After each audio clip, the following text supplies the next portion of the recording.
বিনিয়োগকারী বন্ধুরা, আসসালামু আলাইকুম। আশা করি আপনারা ভালো আছেন।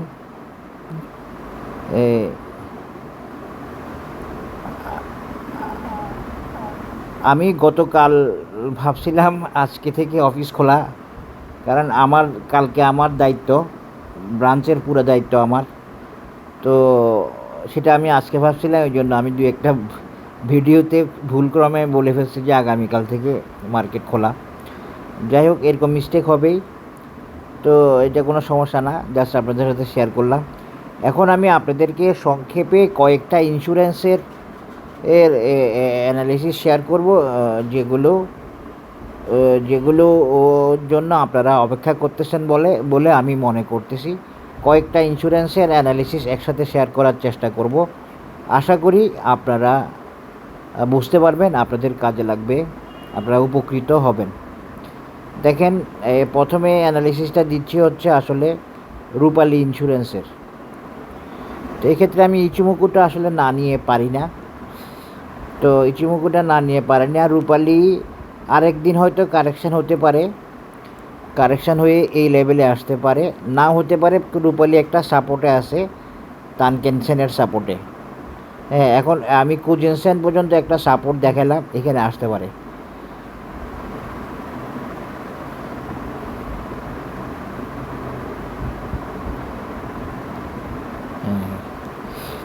এখন এখানে আসতে পারে। তো এখানে যদি আসবে, না আসলে এখান থেকে উঠে আসবে। দুইটা অপশনই থাকলো, এই সাপোর্ট থেকে উঠে আসতে পারে অথবা এখানে আসতে পারে, তবে বেশি নামবে না। তো রূপালী উঠলে রূপালীর টার্গেট বা রেজিস্ট্যান্স কি হতে পারে সেটা আমরা দেখব। দেখেন, রূপালী ইন্স্যুরেন্স কিন্তু আমার একটা অ্যানালিসিসকে ওকে করছে। এই যে এখানে একটা টপ পয়েন্ট ছিল, দেখেন এই টপ পয়েন্ট, এই ফিবোনাসি ক্লাসিক সিহর্স প্যাটার্নের, এটাকে ওকে করছে, ওকে করে সে কারেকশানে গেছে। এভাবে অ্যানালিসিস মিলতেছে আমার, আপনারা দেখতে পাচ্ছেন আলহামদুলিল্লাহ। তো অ্যানালিসিস মিলে না যারা বলে, তাদেরকে একটু আমার চ্যানেল আসলে দেখা দরকার, বা বাজার অ্যানালিসিসে চলে না যারা বলে তাদেরকে। এখানে আসলে তাহলে রূপালীর এই ক্লাসিক সিওর্স প্যাটার্ন অনুযায়ী আমার একটা টার্গেট মিট করছে, আর একটা টার্গেট কত 38। তাই আমি এখন ইচিমুকুটা উঠাই দিচ্ছি। তো এই রেজিস্ট্যান্সটা মিট করছে, এই টার্গেটটা মিট করছে, বি পয়েন্ট দেখেন, বি পয়েন্টটা সে মিট করছে। বি পয়েন্ট মিট করে সে এখন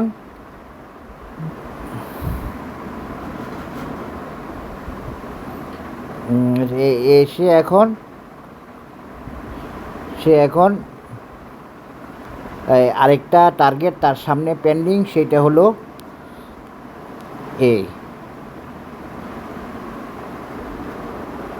38 মুখী।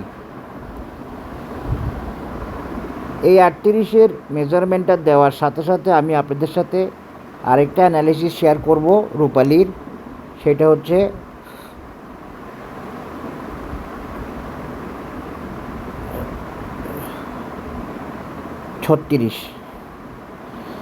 36-এ একটা রেজিস্ট্যান্স থাকবে, এটা আপনারা ফলো করবেন, এটাকেও আপনারা ইগনোর করবেন না। এটাও একটা রেজিস্ট্যান্স ফিবোনাসি দিয়ে, আশা করি বুঝতে পেরেছেন। এই যে 36টাকেই ধরেন, 36ই রাইট, হ্যাঁ 36, 50 বা 36 একই আর কি। এখানে একটা রেজিস্ট্যান্স আছে রূপালীর, তাহলে রূপালীর দুইটা রেজিস্ট্যান্স দেখানো হলো, একটা 36, 50 বা 36, আরেকটা হচ্ছে 38। এই 38টায় সে যাওয়ার চেষ্টা করবে, তবে একটু সময় নেবে, একটু কারেকশান হবে, অ্যাকুমুলেশন ডিস্ট্রিবিউশন হবে, মুভিং অ্যাভারেজকে ওকে করবে, মোমেন্টামকে ওকে করবে, ভোলাটিলিটিকে ওকে করবে, ইত্যাদি ইত্যাদি। আশা করি বুঝতে পেরেছেন। এই হলো রূপালী লাইফের শর্ট টার্ম অ্যানালিসিস। আপনারা এটা ফলো করবেন, এটা অনুযায়ী সিদ্ধান্ত নেওয়ার চেষ্টা করবেন। আশা করি বুঝতে পেরেছেন। রূপালী লাইফের শর্ট টার্ম অ্যানালিসিস, একটা 36 রেজিস্ট্যান্স, আরেকটা হলো এই দুইটাতে যাওয়ার চেষ্টা করবে রূপালী লাইফ। এর আগে আর কোনো রেজিস্ট্যান্স আমি দেখাতে চাচ্ছি না 36-এর আগে, তবে দেখানো যায় আরেকটা রেজিস্ট্যান্স, সেটা হলো 32-এও একটা রেজিস্ট্যান্স আছে, এটা একটু খেয়াল রাখবেন। তো এইটা বড় ভাইটাল না, দেখেন রেজিস্ট্যান্স মিলবে। এই পাশে দেখেন, যে পাশ থেকে আমি দেখাচ্ছি সেই পাশটা দেখেন, এই যে এইটা আর এই পাশ মিলে গেছে। এই 32টা মোটামুটি একটা ম্যাটার করবে।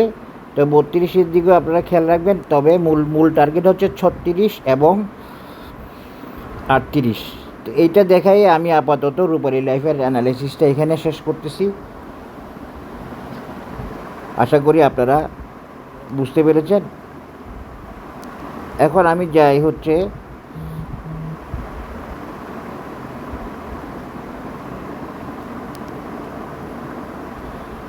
রূপালী লাইফের পরে রূপালী ইন্স্যুরেন্সের পরে আমি যাচ্ছি হচ্ছে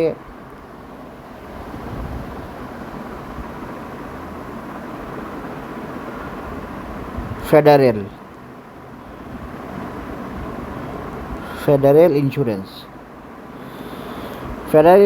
দেখেন, ওই যে একটা টার্গেট মিট করছে, ওই মিট করেই কারেকশানে আসছে। তা আপনারা দেখেন অ্যানালিসিস ওকে হয় কি হয় না, আপনারা সবাই দেখেন, বুঝেন, তারপরে কথা বলেন। টেকনিক্যাল অ্যানালিসিসে বাজার চলে কি চলে না। ফেডারেল তো পুরা এইটাই মিট করে ফেলছে।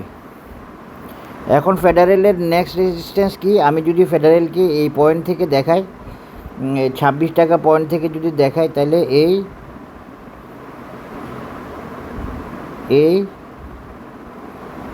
না, এটা হয় না, সরি,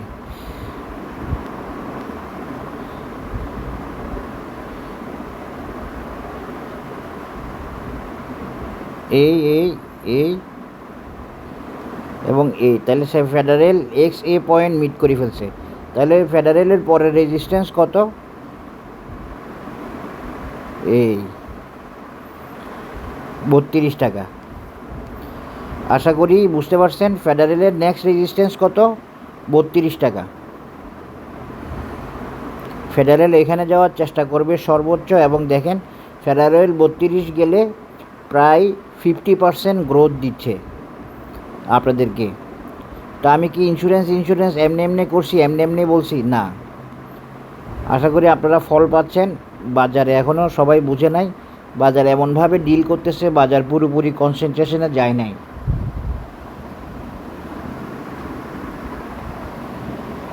এই জন্য সবাই সেভাবে বুঝতে পারে নাই। তাহলে ফেডারেল একটা টার্গেট মিট, রূপালী একটা টার্গেট মিট। তাহলে ফেডারেলের নেক্সট টার্গেট কত? দেখেন, মিলেও গেছে মোটামুটিভাবে 32।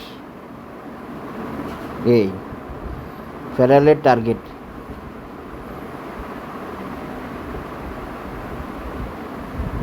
আশা করি বুঝতে পেরেছেন। ফেডারেলের নেক্সট টার্গেট 32 বর্তমান লেভেল থেকে। তবে কারেকশান শেষ হয়েছে কিনা একটু দেখবো, ইচুমুকু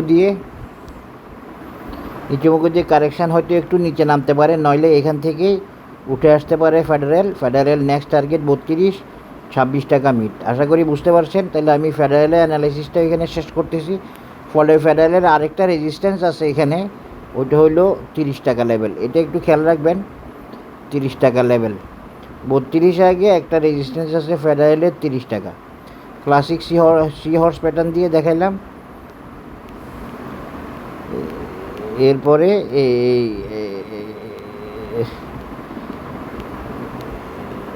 ইচুমুকুটা উঠাই দিতে চাচ্ছি।